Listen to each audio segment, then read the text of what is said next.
Um telhado metálico da igreja do Santuário Arquidiocesano de Nossa Senhora da Conceição, em Recife, desabou de forma repentina sobre 70 pessoas, tirando a vida de 2 delas e ferindo outras 25 nesta sexta-feira, dia 30 de agosto, por volta das 1h30 da tarde.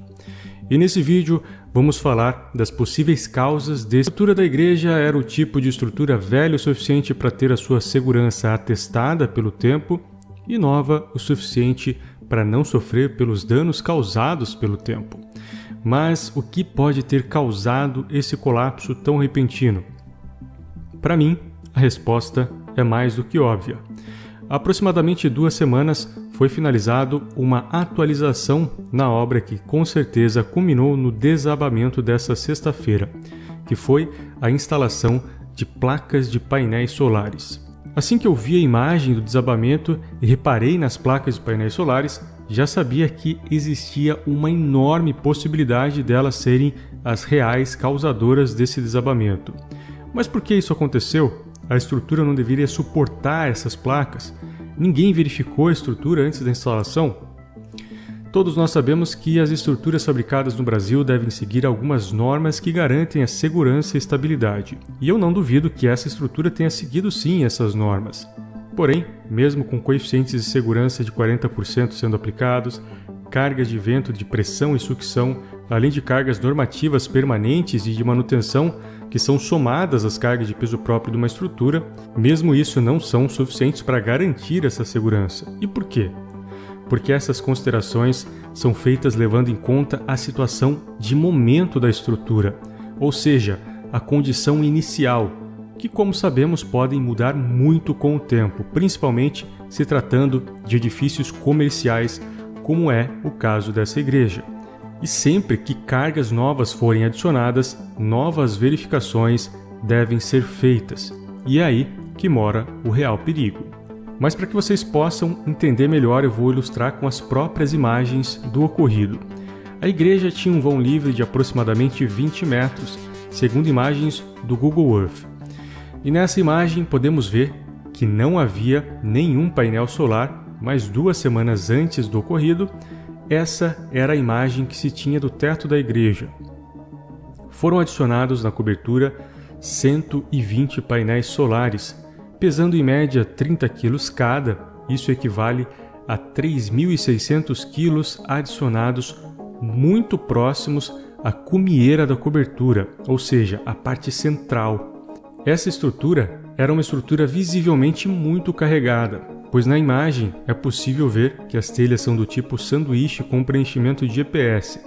Essas telhas por si só já são bem pesadas, mas ainda existe uma manta que com certeza foi aplicada posteriormente. Além disso, imagens internas mostram um forro extremamente robusto que também estava apoiado completamente na estrutura.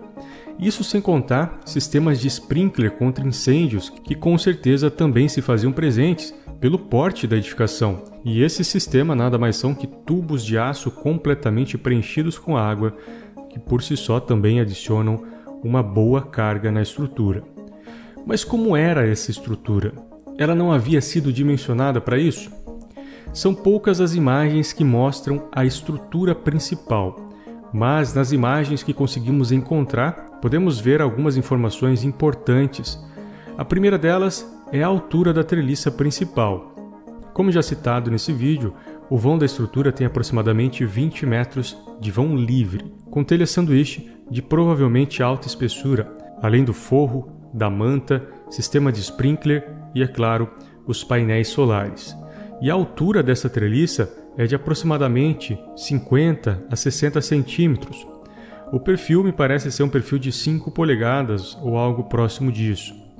Além disso, a estrutura é toda galvanizada. O processo de galvanização é para aumentar a resistência do aço à corrosão. Porém, esse processo nada mais é que a imersão da estrutura ou dos perfis em zinco fundido a uma temperatura de 450 graus Celsius.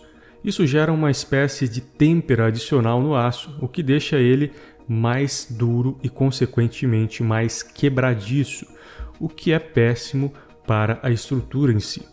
E nessa imagem podemos ver justamente isso. Por exemplo, uma estrutura metálica sem a galvanização, esse banzo superior que vocês estão vendo teria escoado e entortado, mas muito provavelmente não teria se rompido dessa forma. Isso mostra que o material do aço provavelmente está mais quebradiço devido ao processo de galvanização. Além disso, a galvanização prejudica muito o processo de soldagem das peças, a aderência das soldas no perfil galvanizado do que num perfil convencional. E por que essa estrutura caiu?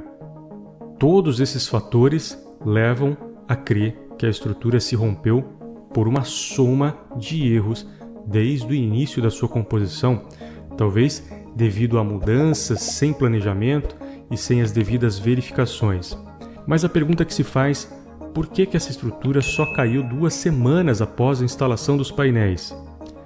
E bom, eu tenho uma teoria. Creio que tenha sido devido à temperatura.